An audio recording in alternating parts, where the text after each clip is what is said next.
Today I'll show you how I made this workbench from a Cartwright shop. I'll just start off with these thin little sheets of scrap that I have here. And I want my entire workbench to be about 4 inches long, 1.5 inches deep, and 2 inches tall. So I'll just start off with cutting out the main sections. And I think the workbench table top is a good place to start. 4 inches long, 1.5 inches down. All right, so that'll be the workbench top, and I'll just build everything off of that. I'm going to have my two sides, some shelves here. I want the sides to be slightly recessed, so the front edge of that workbench sticks out just a little bit. We'll go just 1 inch, 1 inch in depth on that, and 2.5 inches tall. Like so many other things, this is really just about kind of building a box, essentially.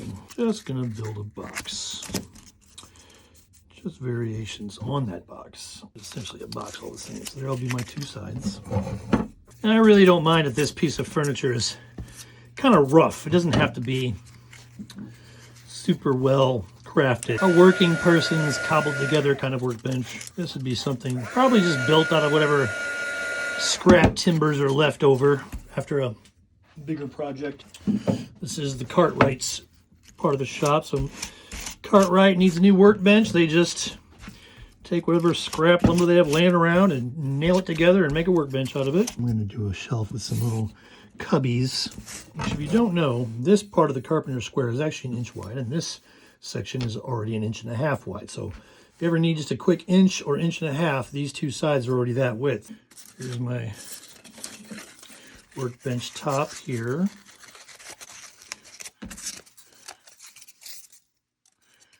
My two sides of the bench with this shelf here and the other shelf on the top, and I'm going to put little cubbies in between.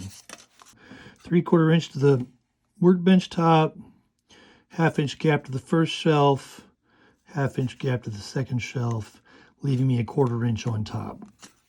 Where these are attached to the sides, is there's not a lot to grab onto. There's not a lot of space for glue to grab and attach here.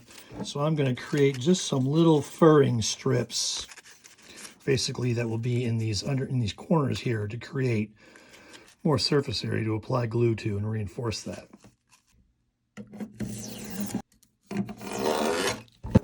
In total, for my workbench, I have the bench top.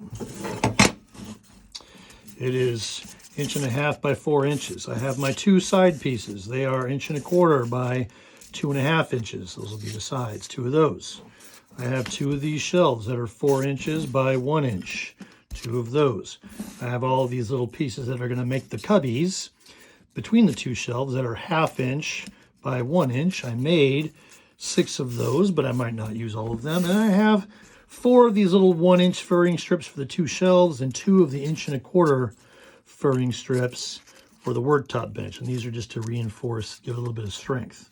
I'll get all these painted up, starting with my base coat. All right, there are all the pieces painted up and glued together, and I think it makes a pretty cool looking little workbench. I'm going to attempt to embellish this with some little tools and things. All right, and there is the finished workbench, and I think it looks pretty good.